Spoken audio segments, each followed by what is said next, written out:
Short time అయినా వాళ్ళకి తెలుసు ఎక్కువ కాలం ఉండాలి. మళ్ళీ 2 ఏళ్ళు కనపడితే ఒకడు కనపడలేదు, 3 ఏళ్ళు కనపడితే మళ్ళీ ఎవడు కనపడలేదు. వాళ్ళు వచ్చిన హీరో 10 ఏళ్ళు ఉంటాడని నమ్మకం లేదు. మనం ఆల్రెడీ ఎస్టాబ్లిష్ అయినా మనకి మా బాలకృష్ణ లాంటి వాళ్ళు లేకపోతే వాళ్ళ ఫాదర్స్ పెట్టిన వీళ్ళందరూ ఫాదర్స్ బాగా తన రంగుల కళని రంగుల రాట్నం సినిమాతో నెరవేర్చుకుని తెలుగు తెరకు పరిచయమై బహుముఖ పాత్రల్లో నటించి మెప్పించిన నటుడు చంద్రమోహన్ అని చెప్పడంలో ఏ సందేహం లేదు. హీరోగా, క్యారెక్టర్ ఆర్టిస్ట్గా, కమెడియన్గా, తండ్రిగా ఎన్నో విభిన్నమైన పాత్రలు చేసిన చంద్రమోహన్ గారి గురించి ఈ వీడియోలో తెలియజేస్తాను.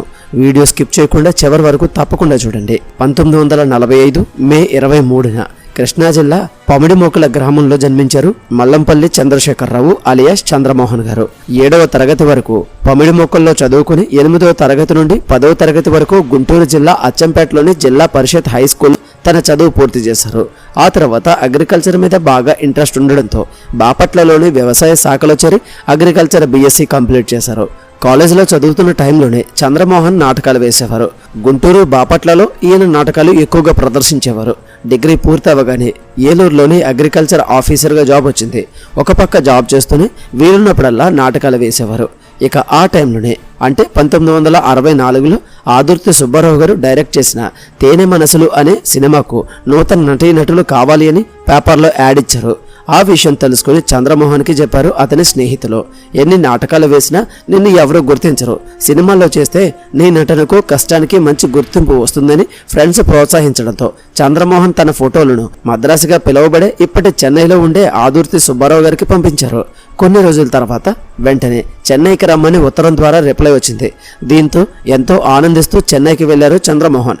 కానీ ఆ సినిమాలో ఆయనకు అవకాశం దక్కలేదు. కృష్ణ, సంధ్యారాణి మరికొంతమందిని ఈ సినిమాకు సెలెక్ట్ చేశారు.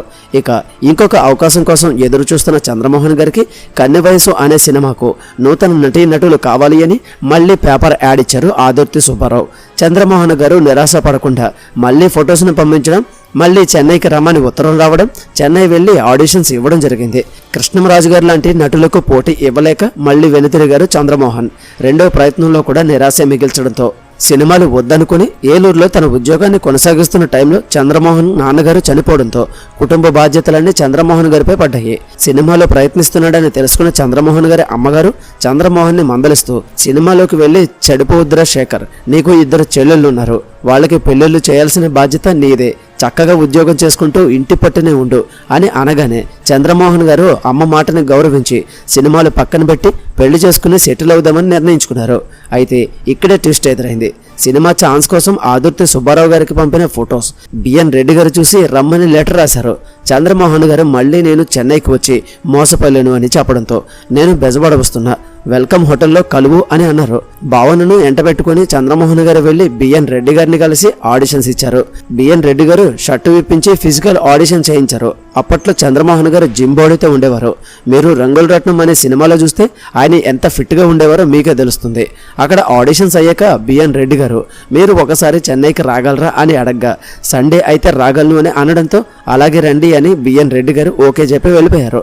చంద్రమోహన్ గారు వాళ్ళ అమ్మగారిని ఏదో ఒకలా ఒప్పించి శనివారం ట్రైన్ ఎక్కి ఆదివారం చెన్నైలో వాహిని పిక్చర్స్ ఆఫీస్కు చేరుకున్నారు. అక్కడ సెలక్షన్స్ కోసం వచ్చిన వారినంతా వాహిని స్టూడియోకు తీసుకువెళ్లి అప్పుడు అసోసియేట్గా ఉన్న సంగీతం శ్రీనివాసరావు గారు, దేవరపల్లి కృష్ణశాస్త్రి గారు జడ్జిలుగా వ్యవహరించి స్క్రీన్ టెస్టులు చేసి రిజల్ట్ త్వరలోనే చెప్తామని పంపించేశారు.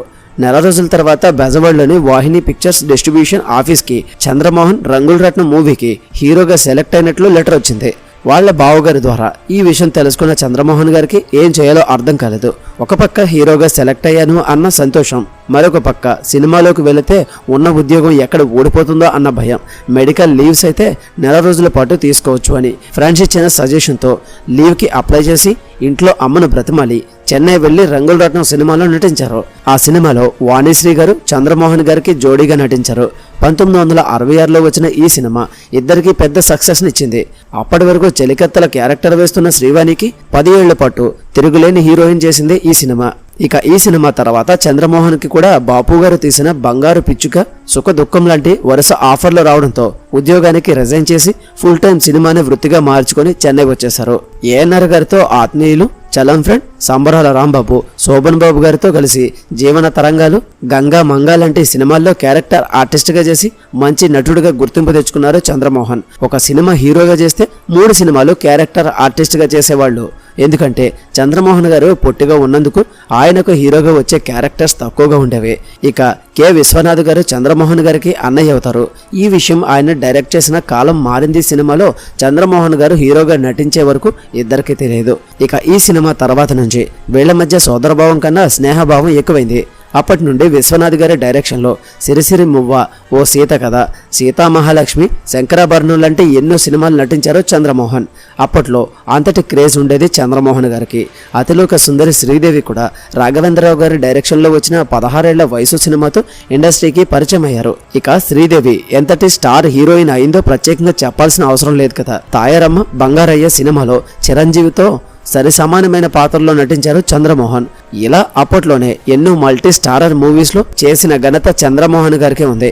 90s లో చిరంజీవి, బాలకృష్ణ, నాగార్జున, వెంకటేష్ల హవా నడవడంతో చంద్రమోహన్ గారు హీరో క్యారెక్టర్లకు ఫుల్ స్టాప్ పెట్టి క్యారెక్టర్ ఆర్టిస్ట్గా చేయడం మొదలుపెట్టారు. ఆదిత్య 369లో తెనాలి రామకృష్ణ పాత్రలో ఇలా అప్పట్లోనే ఎన్నో మల్టీ స్టారర్ మూవీస్లో చేసిన ఘనత చంద్రమోహన్ గారికి ఉంది. భానుప్రియ, విజయశాంతి లాంటి హీరోయిన్స్ అయితే ఏకంగా చంద్రమోహన్ సినిమాతోనే లాంచ్ అవ్వాలని వెయిట్ చేసి మరీ ఇండస్ట్రీకి పరిచయం అయ్యేవారు. అప్పట్లో అంతటి క్రేజ్ ఉండేది చంద్రమోహన్ గారికి. ఇకపోతే ఆయనకి సీనియర్ ఎన్టీఆర్ గారితో ఒక గొడవ అయింది. అదేంటంటే ఎన్టీఆర్ గారు చేసిన అన్నదమ్ముల సంబంధం సినిమాలో ఎన్టీఆర్ గారి పక్కన మురళీ మోహన్తో పాటు మరో తమ్ముడిగా చంద్రమోహన్ చేయాలి. దానికోసం వారం రోజుల పాటు ఆయనతో రిహార్సల్స్ కూడా చేయించి తీరా షూటింగ్కి వెళ్ళేసరికి ఆయనకి మేకప్ వేయకుండా అలా రోజంతా కూర్చోబెట్టేశారు. ఆయనకు అనుమానం వచ్చి సెట్లోకి వెళ్ళి చూస్తే ఆయన క్యారెక్టర్ బాలయ్య బాబు వేయడం చూసి అక్కడి నుండి కోపంగా వచ్చేశారు. అది తెలుసుకున్న ఎన్టీఆర్ గారు తన మేనేజర్లను ఆయన ఇంటికి పంపించి ఆయనకు మరో సినిమాలో అవకాశం ఇస్తానని చెప్తే, ఎవరికి కావాలయ్యా మీ బోడి సినిమాలో పాత్రలు, నేను ఆయనతో సినిమాల్లో చేయను అని చెప్పిన గుండె ధైర్యం ఉన్న మనిషి చంద్రమోహన్ గారు. అందుకే అంటారేమో పొట్టోడైనా గట్టోడు అని. ఇక ఆ తర్వాత కొన్ని రోజులకి పట్టింపులు పక్కన పెట్టి వీళ్ళిద్దరూ కలిసిపోయారు. అలా ఎంతో మంది స్టార్స్ కి గోల్డెన్ హ్యాండ్ గా మారిన చంద్రమోహన్ గారు కొంతకాలం తర్వాత తుది శ్వాస విడిచారు. అయితే ఇలా ఈయన 900 మూవీస్లో నటించగా ఆయనకి బెస్ట్ యాక్టర్ అవార్డ్స్, అలాగే వాటితో పాటు 2 నంది అవార్డులు ఆయన గెలుచుకున్నారు. ఇలా ఏది చేసినా జనాలు మనసులను వెంటనే ఆకట్టుకునేవారు ఆయన. అయితే కొంతకాలం తర్వాత ఆయన అనారోగ్యం కారణంగా 2023 నవంబర్ 11న మరణించారు. ఇది ఫ్రెండ్స్ ఆయన కోసం కొన్ని విషయాలు. మరి ఆయన మీద, ఆయన యాక్టింగ్ మీద మీ అభిప్రాయం ఏంటో తప్పకుండా కామెంట్ సెక్షన్లో తెలియచేయండి. ఈ వీడియోకి ఇంతే. ఈ వీడియో కనుక మీకు నచ్చినట్లయితే తప్పకుండా లైక్ చేయండి. అలానే ఇలాంటి మరిన్ని మంచి వీడియోస్ కోసం ఛానల్ని సబ్స్క్రైబ్ చేసుకుని పక్కన ఉన్న బెల్ ఐకాన్ ఆల్లో పెట్టుకోండి. మళ్ళీ మరొక మంచి వీడియోతో కలుద్దాం. Until then thank you, bye.